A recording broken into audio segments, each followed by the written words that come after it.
ನಾವು ಈ ದಿನ ಭಾರತೀಯ ಕಿಸಾನ್ ಸಂಘದಿಂದ ಕೀಲಾಗಾಣಿ ಗ್ರಾಮ ಹತ್ರ ಒಂದು ಬಾಳೆ ತೋಟ ತುಂಬ ಬೃಹತ್ತಾಗಿ ಬೆಳೆದಿರತಕ್ಕಂಥದ್ದು. ಇನ್ನೇನು 2-3 ತಿಂಗಳಲ್ಲಿ ಇದು ಫಸಲು ಕೊಡಬೇಕು ಅಂಥ ತೋಟ, ಮಂಜಣ್ಣವ್ರ ತೋಟ. ಪಕ್ಕದಲ್ಲಿ ಇನ್ನೂ ಒಂದು 2-3 ತೋಟಗಳು ಇದೇ ರೀತಿ ಇದ್ದಾವೆ. ರಾತ್ರಿ ಮಳೆಯಿಂದ ಮತ್ತು ಗಾಳಿಯಿಂದ ಪ್ರಕೃತಿಯ ವಿಕೋಪಕ್ಕೆ ಒಳಗಾಗಿರ್ತಕ್ಕಂಥದ್ದು. ಅತಿವೃಷ್ಟಿ ಮತ್ತು ಅನಾವೃಷ್ಟಿ ಅಂತೀವಲ್ಲ, ಆ ರೀತಿ. ಈಗ ಸರ್ಕಾರದಲ್ಲಿ ಸುಮಾರು ಕೋಟಿಗಳ ಹಣ ಪ್ರಕೃತಿಯಲ್ಲಿ ಆಗತಕ್ಕಂಥ ಅತಿವೃಷ್ಟಿ ಮತ್ತು ಅನಾವೃಷ್ಟಿಗೆ ಗುರಿಯಾಗಿರ್ತಕ್ಕಂಥ ರೈತರಿಗೆ ಹಣ ಬಿಡುಗಡೆ ಮಾಡಬೇಕಂತ ಕಾನೂನು ಮತ್ತು ಸರ್ಕಾರದಲ್ಲಿ ಹಣ ಇಟ್ಟಿದ್ದಾರೆ. ಅದು ಕೇಂದ್ರ ಸರ್ಕಾರ ಮತ್ತು ರಾಜ್ಯ ಸರ್ಕಾರ ಆಗಿರ್ಬೋದು. ಆದರೆ ಇವತ್ತು ಕೀಲಾಗಾಣಿ ಮಂಜಣ್ಣವರ ತೋಟದಲ್ಲಿ ಮತ್ತು ಇನ್ನು ಇತರ ರೈತರ ತೋಟದಲ್ಲಿ ಸುಮಾರು ಒಂದೊಂದು ಕಂಬ ಅಂದರೆ, ನಾನು ಇವತ್ತು ಇದನ್ನು ಬಾಳೆ ತೋಟ ಅಂದರೆ ಇದು ಒಂಥರ ತೋಟ, ಒಂದು ದೊಡ್ಡ ಮಟ್ಟದಲ್ಲಿ ಇದು ಒಂದು ಆದರ್ಶ ರೈತ. ಈ ತೋಟ ಯಾವ ರೀತಿಯಾಗಿ ರೈತ ಎಷ್ಟು ಪರಿಶ್ರಮ ಹಾಕಿದರೆ ಈ ರೀತಿ ತೋಟ ಮಾಡೋಕ್ಕೆ ಸಾಧ್ಯ ಆಗ್ತದೆ. ಇಂಥ ತೋಟಗಳು ನಾವೆಲ್ಲೆಲ್ಲಿ ನೋಡೋಕ್ಕೂ ಆಗೋದಿಲ್ಲ. ಆದರೆ ಇವತ್ತು ಕೀಲಾಗಾಣಿಯಲ್ಲಿ ಮಂಜಣ್ಣ ಅವರು ಸುಮಾರು 2 ಎಕರೆಯಲ್ಲಿ ಈ ರೀತಿಯಾಗಿರ್ತಕ್ಕಂಥ ತೋಟವನ್ನು ಮಾಡಿದ್ದಾರೆ. ಇದಕ್ಕಾಗಿ 4-5 ತಿಂಗಳ ಕಾಲ ಒಳ್ಳೆ ಗೊಬ್ಬರ, ಒಳ್ಳೆ ಒಂದು ವ್ಯವಸಾಯದ ಒಂದು ಮಾದರಿಯಾಗಿ, ಇದು ಬಾಳೆ ತೋಟ ಅಂತ ಹೇಳಿದ್ರೆ ಇದು ಸಣ್ಣ ಬಾಳೆ, ಯಾಲಕ್ಕಿ ಬಾಳೆ ತೋಟ. ಇದರ ಬೆಲೆ ತುಂಬ ಕಷ್ಟ, ಇದನ್ನು ಬೆಳಿಬೇಕಂದ್ರೂ ಕೂಡ ತುಂಬ ಕಷ್ಟ ಇದೆ. ಆದರೆ ಇವತ್ತು ರೈತ ಮಂಜಣ್ಣವರು ತುಂಬ ಪರಿಶ್ರಮ ಹಾಕಿ ಸಾಲ ಪಾಲ ಎಲ್ಲ ಮಾಡಿ ತುಂಬ ಕಷ್ಟಪಟ್ಟು ಇದರ ಮೇಲೆ ದೊಡ್ಡ ಕನಸಿಟ್ಟುಕೊಂಡು ಈ ತೋಟ ಮಾಡಿದ್ದಾರೆ. ಆದರೆ ಇವತ್ತು ಈ ರಾತ್ರಿ ಬಿದ್ದಂಥ ಮಳೆ ಗಾಳಿಗೆ ಇದು ಸುಮಾರು ಕೆಳಗೆ ಉರುಳಿ ಬಿದ್ದೋಗಿದೆ, ಎಲ್ಲ ಮುರಿದೋಗಿದೆ. ಫಸಲು ಸುಮಾರು ಇಲ್ಲಿ ನೋಡಿ, ಇಲ್ಲಿ ಇಂಥದ್ದೆಲ್ಲ ನಾನು ನೋಡ್ತಾ ಇದ್ದೀನಿ. ಇಂಥವು ಸುಮಾರು ಈಗ 9 ತಿಂಗಳ ಮೇಲೆ ಆಗಿದೆ ಅಣ್ಣ. ಇನ್ನೇನು 2 ತಿಂಗಳಲ್ಲಿ ಕಟಾವು ಬರ್ಬೇಕಿದು ಅಣ್ಣ. ಇದು 20 kg ಬರುತ್ತೆ ಅಣ್ಣ. ಯಾಲಕ್ಕಿ 20 kg ಬರಬೇಕು ಅಂತಂದ್ರೆ ಬೆಳೆ ಚೆನ್ನಾಗಿದ್ರೇನೋ ಬರೋದು. 15 ಚೀಪ್ ಬಂದಿದೆ. 20 ಇನ್ನು ಒಂದೂವರೆ 2 ತಿಂಗಳಲ್ಲಿ ಕಟಾವ್ ಆಗ್ತಾ ಇತ್ತು. ಇದು ವರಲಕ್ಷ್ಮಿ ಹಬ್ಬಕ್ಕೆ ಕಟಾವ್ ಆಗ್ತಾ ಇತ್ತು. ಈ ರೀತಿಯಾಗಿ ಮಂಜಣ್ಣವ್ರೆ, ಈಗ ನೀವು ಈ ತೋಟಕ್ಕೆ ಸುಮಾರು ಎಷ್ಟು ಕಷ್ಟಪಟ್ಟಿದ್ರಿ, ಎಷ್ಟು ಖರ್ಚಾಗಿದೆ? ನಂದು ಒಂದು 4 ಲಕ್ಷ ಮೇಲೆ ಆಗಿದೆ ಅಣ್ಣ. 4 ಲಕ್ಷ ಮೇಲೆ ಆಗಿದೆ ಹಣ. ಅಷ್ಟಾಗಿದೆ. 4.25 ಆಗಿರುತ್ತೆ. ಈಗ ಬಿದ್ದೋಗಿರುವಂತದ್ದು ಒಂದು 300 ಮರ ಬಿದ್ದೋಗಿದೆ. 300 ಮರ ಬಿದ್ದು. ಈಗ ಒಂದು ಮರಕ್ಕೆ ಲೆಕ್ಕ ಹಾಕೊಳ್ಳಿ, 15, 16, 17, 15 kg ಮೇಲೇನೆ ಬರೋದು. ಇವತ್ತು ಮಾರ್ಕೆಟ್ ರೇಟ್ 66 ರೂಪಾಯಿ 70 ರೂಪಾಯಿ ಇದೆ. ಇವತ್ತು ಒಂದು ಮರಕ್ಕೆ ಕನಿಷ್ಠ ಅಂದ್ರೆ 1000 ರೂಪಾಯಿ ಲಾಸ್ ಸರ್. ಇನ್ನು 2 ತಿಂಗಳಿದ್ರೆ ಬಂದ್ಬಿಡ್ತಾರೆ ಸರ್ ಕಟಾವ್ಗೆ. ಕಣ್ಣು ಮುಚ್ಕೊಂಡು 2 ತಿಂಗಳಲ್ಲಿ ಫಸಲ್ ನಿಮ್ ಕೈ ಬರ್ತಾ ಇತ್ತು. ನಿನಗೂ ಒಂದು ತೃಪ್ತಿ ಆಗ್ತಾ ಇದೆ ಸರ್. ನೋಡಿ, ಈಗ ನಾನು ತಾಲೂಕಲ್ಲಿ ಒಳ್ಳೆ ಬೆಳೆ ಬೆಳೆದಿದ್ದೀನಿ, ಹೌದು ಅನ್ನೋ ಒಂದು ಸಂತೃಪ್ತಿ ನಿನಗಿರ್ತಾ. ಈಗ ನೋಡಿ, ನೋಡ್ತಾ ಇದ್ರೆ ಕಣ್ಣಲ್ಲಿ ನೀರು ಬರುತ್ತೆ ಸರ್. ಬೆಳೆಗೆ ನಿನಗೆ ಬೆಲೆ ಸಿಗ್ತದೆ ಸಿಗಲ್ಲ ಅನ್ನೋ ಪ್ರಶ್ನೆ ಅಲ್ಲ. ಈಗ ಆಗಿರ್ತಕ್ಕಂಥ ಒಂದು ನಷ್ಟಕ್ಕೆ ನಿನ್ನಿಂದ ತಡ್ಕೊಳಕ್ ಆಗ್ತಾ ಇಲ್ಲ, ಬೇಜಾರಾಗುತ್ತೆ ಸರ್. ಸರ್, ಈಗ ತಾಲೂಕಲ್ಲಿ ನಂತರನೇ ಸುಮಾರು ರೈತರು ಲಾಸ್ ಆಗಿದ್ದಾರೆ ನೋಡಿ. ಅದ್ ನೋಡಿ ಸರ್, ಅದ್ ನೋಡಿ, ಅದು 20 kg ಬರುತ್ತೆ ಅದು. ಅಲ್ಲ, ಇವತ್ತು ರೈತನು ಹೆಂಗೆ ಉಳ್ಕೋಬೇಕು ಅದನ್ನ ಉಳಿಗಾಲಕ್ಕಾಗಿ ಸರ್ಕಾರಗಳು ಏನ್ ಮಾಡ್ತಾ ಇದಾವೆ ಅಂತ ಕೂಡ ಸರ್, ನಂದು ಒಂದು ರಿಕ್ವೆಸ್ಟ್ ಸರ್ಕಾರಗಳಿಗೆ. ಈ ರೀತಿ ಮಾಹಿತಿ ಗೊತ್ತಾದ ತಕ್ಷಣ ತಾಲೂಕು ಆಡಳಿತ ಇಲ್ಲಿ ಬಂದು ಸ್ಪಾಟ್ ನೋಡ್ಬೇಕು, ತಕ್ಷಣ ಬರ್ಬೇಕು. ತಹಸೀಲ್ದಾರ್ ಆಗಿರ್ಲಿ ಅಥವಾ ತೋಟಗಾರಿಕೆ ಇಲಾಖೆ ಆಯುಕ್ತರಾಗಿರ್ಲಿ, ಅವರೆಲ್ಲ, ಯಾಕಂದ್ರೆ ಅವರೆಲ್ಲ ನಮ್ಗೋಸ್ಕರ ಇರ್ತಕ್ಕಂಥವ್ರು, ಆಡಳಿತಕ್ಕೋಸ್ಕರ, ಜನರಿಗೋಸ್ಕರ ಇರ್ತಕ್ಕಂಥವ್ರು. ಈಗ ನೀವು ಬಂದಿದ್ದೀರಾ, ನಮ್ಗೆ ಖುಷಿ ಆಗ್ತಾ ಇದೆ. ಏನೋ ನಮ್ಮ ಕಷ್ಟವನ್ನ ಹಂಚ್ಕೊಳ್ಳತಕ್ಕಂಥವ್ರು ಯಾರೋ ಒಬ್ರು ಬಂದಿದ್ದಾರೆ ಅಂತ ನೋಡಿ, ಮೀಡಿಯಾದವ್ರು ಬಂದಿದ್ದಾರೆ. ಈಗ ನಾವ್ ಹೇಳಿದ ತಕ್ಷಣ ಅಟ್ಲೀಸ್ಟ್ ನಮ್ಮ ಮಾತು ಗೌರವ ಕೊಟ್ಟು ಬಂದಿದಾರಲ್ಲ. ಈಗ ಈ ರೀತಿ ರೈತರ ಪರಿಸ್ಥಿತಿ ಆಗ್ತಾರೆ, ಅವ್ರನ್ನ ನೇಣು ಹಾಕೋಬೇಕು. ಈಗ 4 ಲಕ್ಷ ಆಗಿದೆ ಖರ್ಚು ಅಂತಂದಾಗ ಈ ರೀತಿ ಹೋಗ್ಬಿಟ್ರೆ ಅದನ್ನೇನ್ ಮಾಡೋದು? ಸರ್ಕಾರಗಳು ಯಾವತ್ತು ಸ್ಪಾಟ್ ಬರ್ಬೇಕು ಸರ್. ಒಂದು ಸ್ಪಾಟ್ ಬರ್ಬೇಕು ಸರ್. ಸ್ಪಾಟ್ ಬರ್ಬೇಕು, ಅನುಷ್ಠಾನಕ್ಕಾಗಿ ಏನೋ ಬರತಕ್ಕಂಥ ಸರ್ಕಾರಗಳಾದ್ರೆ ಈಗ ರೈತನಿಗೆ ಏನು ನೋವಾಗ ಅನ್ಸಲ್ಲ. ಅಲ್ಲ ಸರ್, ಈಗ ಫಾರ್ಮಾಲಿಟೀಸ್ ಅರ್ಜಿ ಹಾಕ್ಬೇಕು, ಇನ್ನೊಂದ್ ಮಾಡ್ಬೇಕು, ಅಲ್ಲಿ ಹೋಗ್ಬೇಕು, ಇಲ್ಲಿ ಹೋಗ್ಬೇಕು ಅಂತಲ್ಲ. ಇಲ್ಲ ಅದಕ್ಕೆ ಸಂಬಂಧಪಟ್ಟ ಅಧಿಕಾರಿಗಳು ಬರ್ಲಿ, ಸ್ಪಾಟ್ ವಿಸಿಟ್ ಮಾಡ್ಲಿ, ನೋಡ್ಲಿ, ಏನ್ ಲಾಸ್ ಆಗಿದೆ ಅದನ್ನ ಕಟ್ಕೊಳ್ಳಿ. ನನಗೆ ಅಂತಲ್ಲ, ಎಲ್ಲಾ ರೈತರಿಗೂ ಪರಿಸ್ಥಿತಿ ಹಂಗೆ ಆಗ್ತಾ ಇರತಕ್ಕಂಥದ್ದು. ಇದು ಎಷ್ಟು ಪ್ರೋಸೆಸ್ ಇದೆ ಅಂತ ನಿಮ್ಗೆ ಗೊತ್ತು. ತುಂಬಾ ನೋವಾಗ್ತದೆ. ಯಾಕಂತ ಹೇಳಿದ್ರೆ ಇಂಥ ಬೆಳೆ ಬೆಳಿಬೇಕಂತ ಹೇಳಿದ್ರೆ ರೈತ ಪರಿಶ್ರಮ. 9-10 ತಿಂಗಳಿಂದ ಮಕ್ಕಳನ್ನ ಸಾಕಿದೀವಿ. ಹಾಕಿದಿರಿ. ಈ ಕಂಬಗಳು ನೋಡಿದ್ರೆ, ಈ ಕಂಬ ಉರುಳಿರೋದು ನೋಡಿದ್ರೆ ಒಂದು ನಿಜವಾದ ಒಂದು ಅಸ್ತಿತ್ವ. ಇದು ಈ ಗೊನೆ ಇನ್ನು ಬಂದಿಲ್ಲ, 20 kg ಮೇಲೆ ಬರುತ್ತೆ.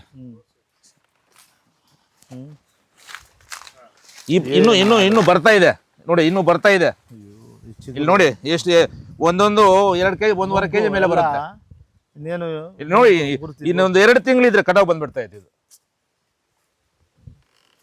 ಬೇಜಾರಾಗುತ್ತೆ, ಏನ್ ಮಾಡೋದು, ನಮ್ಮ ಅದೃಷ್ಟ ಇಷ್ಟೇ. ಈಗ ಇನ್ನೊಂದು, ನಾವು ಇವತ್ತು ಸರ್ಕಾರದಲ್ಲಿ ಯಾವ ರೀತಿ ಪರಿಹಾರವನ್ನು ತಗೋಬೇಕು ಅನ್ನೋದು ಈಗ ಯೋಚನೆ ಮಾಡಬೇಕೇ ಹೊರತು ಪ್ರಕೃತಿ ಮೇಲೆ ನಾವು ಮುನಿಸ್ಕೊಂಡ್ರೆ ಆಗಲ್ಲ. ನಾನು ಅದನ್ನೇ ಸರ್ ಹೇಳಿದ್ದು, ಪ್ರಕೃತಿಯಿಂದ ತೊಂದರೆ ಆಗಿದೆ. ಈಗ ತೊಂದರೆ ಆಗಿದೆ ಅಂತ ನಾವು ಮೀಡಿಯಾ ಮುಖಾಂತರ ನಾವು ಕೊಟ್ಟಾಗ ಸಂಬಂಧಪಟ್ಟ ಅಧಿಕಾರಿಗಳು ಸ್ಪಾಟ್ ಬರ್ಬೇಕು ಬಂದು ನೋಡಿ ಏನ್ ಲಾಸ್ ಆಗಿದೆ ಆ ಕೆಲಸವನ್ನ ಮಾಡ್ಬೇಕು ಸರ್. ನಾವು ನೀವು ನನಗೆ ಅಂತೆಲ್ಲ ಹೇಳ್ತಾ ಇರೋದು, ತಾಲೂಕು ಇಡೀ ಸಮಾಜದಲ್ಲಿ ಯಾವ ರೈತನಿಗೂ ಈ ರೀತಿ ತೊಂದರೆ ಆದಾಗ ಅವ್ರ ಆಫೀಸ್ ಹತ್ರ ತಿರುಗಬಾರ್ದು. ಅದಕ್ಕೆ ಸಂಬಂಧಪಟ್ಟ ಅಧಿಕಾರಿಗಳು ತೋಟಕ್ಕೆ ಬಂದು ಇಲ್ಲೇ ನೋಡ್ಬೇಕು. ನಾವು ಸಾವಿರಾರು ಹೋರಾಟಗಳು ಮಾಡಿದ್ವಿ ತಾಲೂಕ್ ಕಚೇರಿ ಮುಂದ್ಗಡೆ, ರೈತರ ಮನೆ ಬಾಗಿಲಿಗೆ ಅವನಿಗಾಗಿರ್ತಕ್ಕಂಥ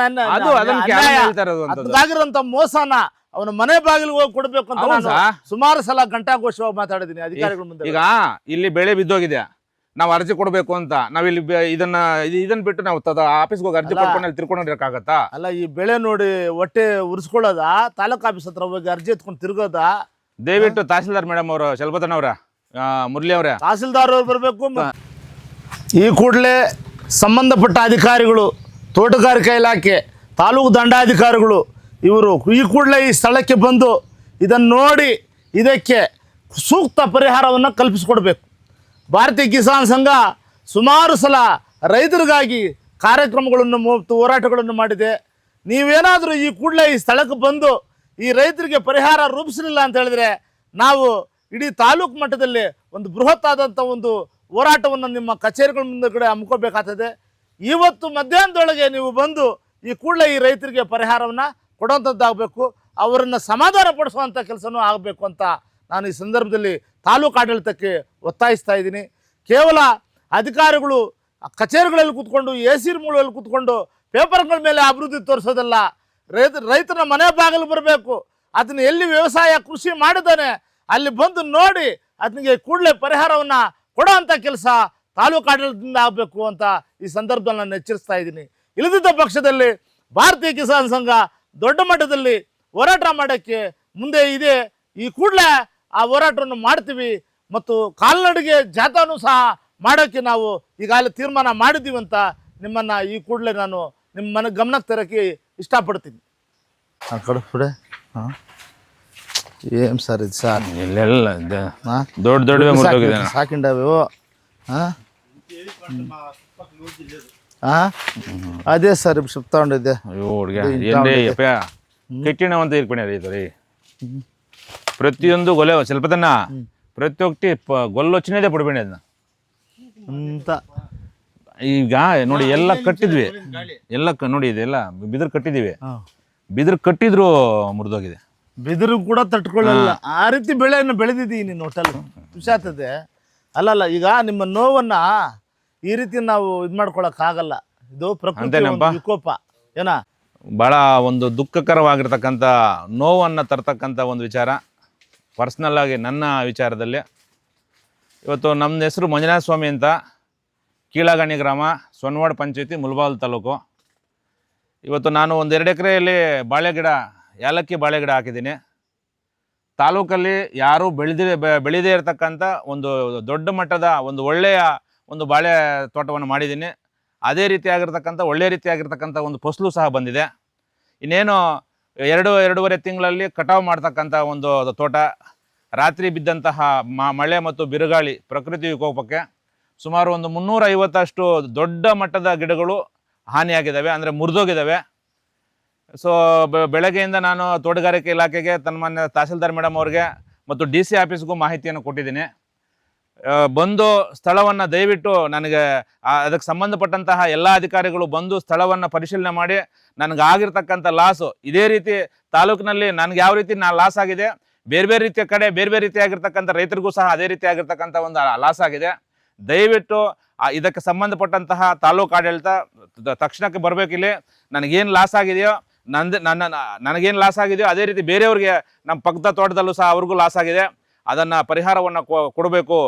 ಈ ಕಚೇರಿಗಳಿಗೆ ತಿರುಗಿಸ್ಕೊಳ್ತಕ್ಕಂಥ ಕೆಲಸವನ್ನು ದಯವಿಟ್ಟು ಬಿಡಬೇಕು ಅಂತಕ್ಕಂಥ ಒಂದು ಸಣ್ಣ ರಿಕ್ವೆಸ್ಟನ್ನು ಸಹ ನಾನು ಮಾಡ್ತಾ ಇದ್ದೀನಿ. ಇಲ್ಲಿ ನೋಡ್ತಾ ಇದ್ರೆ ಕಣ್ಣಲ್ಲಿ ನೀರು ಬರುತ್ತೆ. ಪ್ರತಿಯೊಂದು ಗಿಡನೂ ಸಹ 18 ರಿಂದ 20 kg ಬರೋ ಅಷ್ಟು ಚೀಪುಗಳನ್ನು ಬಿಟ್ಟಿದೆ. 15, 16, 14, 13 ಅಷ್ಟು ಬಿಟ್ಟಿದೆ. ಇದು ಹೇಳ್ಕೊಳ್ತಕ್ಕಂಥದ್ದು ಆಗಲ್ಲ. ಸುಮ್ಮನೆ ಅದೇನೋ ಹೇಳ್ತಾರಲ್ಲ, ಅಟ್ಲೀಸ್ಟ್ ಆಡಳಿತ ಎಚ್ಚರಗೊಂಡು ರೈತರಿಗೆ, ಬೇರೆ ರೈತರಿಗಾದರೂ ಸಹಾಯ ಸಿಗಲಿ ಅನ್ನುವಂತಹ ಒಂದು ಸಣ್ಣ ಪ್ರಯತ್ನದಿಂದ ಈ ಒಂದು ಕೆಲಸವನ್ನು ಮಾಡ್ತಾ ಇದ್ವಿ. ನಾವು ನೋಡಿ ನಮ್ಮ ಕಿಸಾನ್ ಸಂಘ ನಮ್ಮ ವಕೀಲರಾಗಿರ್ತಕ್ಕಂಥ ಜೈನ್ ಅವರು ಬಂದಿದ್ದಾರೆ. ನಮ್ಮ ನ್ಯೂಸ್ ಚಾನಲ್ ಚಲಪತಿ ಅಣ್ಣವರು ಮತ್ತು ಕ್ರಾಂತಿ ನ್ಯೂಸ್ ಅವರು ಬಂದಿದ್ದಾರೆ. ಅವರೆಲ್ಲ ನೋಡಿ ಬಂದು ನಾನೆಷ್ಟು ದುಃಖ ಪಡ್ತಾ ಇದ್ದೇನೆ ಹತ್ತರಷ್ಟು ಅವ್ರು ದುಃಖ ಪಡ್ತಾ ಇದ್ದಾರೆ. ಏನಪ್ಪ ಇಷ್ಟ ಆಗಿಬಿಟ್ಟಿದೆ, ಇಷ್ಟು ಚೆನ್ನಾಗಿದೆ ಬೆಳೆ ಅಂತ. ದಯವಿಟ್ಟು ಇದಕ್ಕೆ ಸಂಬಂಧಪಟ್ಟಂತಹ ಆಡಳಿತದವರು ಬಂದು ನಮಗೆ ಸೂಕ್ತವಾಗಿರ್ತಕ್ಕಂಥ ಪರಿಹಾರವನ್ನು ಕೊಡಬೇಕು ಅಂತಕ್ಕಂಥದ್ದನ್ನು ನಾನು ಮೀಡಿಯಾ ಮುಖಾಂತರ ತಾಲೂಕು ಆಡಳಿತದಲ್ಲಿ ರಿಕ್ವೆಸ್ಟ್ ಮಾಡ್ಕೊಳ್ತಾ ಇದ್ದೀನಿ.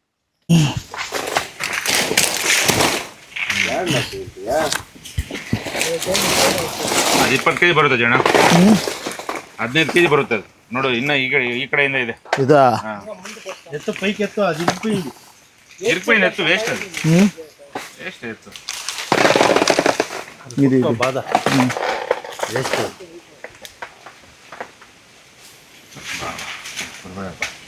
ರೈತನ ಬದುಕು ಯಾವ ರೀತಿ ಸುಧಾರಣೆ ಆಗಬೇಕು, ಸರ್ಕಾರಗಳು ಯಾವ ರೀತಿ ಇದಕ್ಕೆ ಪರಿಹಾರ ರೂಪಿಸಬೇಕು ಅನ್ನೋದು ತುಂಬ ಮುಖ್ಯ. ರೈತರ ಸರ್ಕಾರ ನಿರ್ಮಾಣ ಆಗಬೇಕು. ರೈತರು ವಿಧಾನಸೌಧದಲ್ಲಿ ಹೆಚ್ಚಾಗಿ ಆಯ್ಕೆ ಆಗಿ ಕೂತ್ಕೊಂಡಾಗ ಮಾತ್ರ ರೈತನ ರಕ್ಷಣೆ ಸಾಧ್ಯ. ಅದಕ್ಕಾಗಿ ರೈತರ ಮಕ್ಕಳು ಇವತ್ತು ನಿರಂತರವಾಗಿ ಸದಾ ಹೋರಾಟಗಳನ್ನು ಮಾಡುವ ಮುಖಾಂತರ ಸರ್ಕಾರವನ್ನು ಎಚ್ಚರಿಸಬೇಕು. ಹೆಚ್ಚಿನ ಸಂಖ್ಯೆಯಲ್ಲಿ ರೈತರು ವಿಧಾನಸೌಧ ಮತ್ತು ಜನಪ್ರತಿನಿಧಿಗಳಾಗಿ ಹೊರಬರಬೇಕಾಗ್ತದೆ. ಆಗ ಮಾತ್ರ ರೈತರ ಉದ್ಧಾರ ಸಾಧ್ಯ ಆಗುತ್ತೆ. ಇಲ್ಲಾಂದರೆ ಯಾರೋ ಬಂಡವಾಳಶಾಹಿಗಳು, ಯಾರೋ ಭೂಮಾಲೀಕರು, ಲೂಟಿಕೋರರು ಮತ್ತು ಇನ್ನು ರಿಯಲ್ ಎಸ್ಟೇಟ್ ದಂಧಾಕೋರರು ಇವರೆಲ್ಲ ವಿಧಾನಸೌಧದಲ್ಲಿ ಕೂತ್ಕೊಂಡ್ರೆ ರೈತರಿಗೆ ನ್ಯಾಯ ಸಿಗೋದ್ರಲ್ಲಿ ಸಾಧ್ಯನೇ ಇಲ್ಲ. ರೈತರಿಗೆ ನ್ಯಾಯ ಸಿಗೋದೂ ಇಲ್ಲ. ರೈತರ ನಿಜವಾದ ಒಂದು ಮರ್ಮವನ್ನು ಅರ್ಥಿರ್ತಕ್ಕಂಥವ್ರು ನಿಜವಾಗಲೂ ಕೂಡ ಇವತ್ತು ಶಾಸಕರಾಗಬೇಕು ಮತ್ತು ಜನಪ್ರತಿನಿಧಿಗಳಾಗಿ ಹೊರಬರಬೇಕು, ಸರ್ಕಾರವನ್ನು ಶಾಸಿಸಬೇಕು.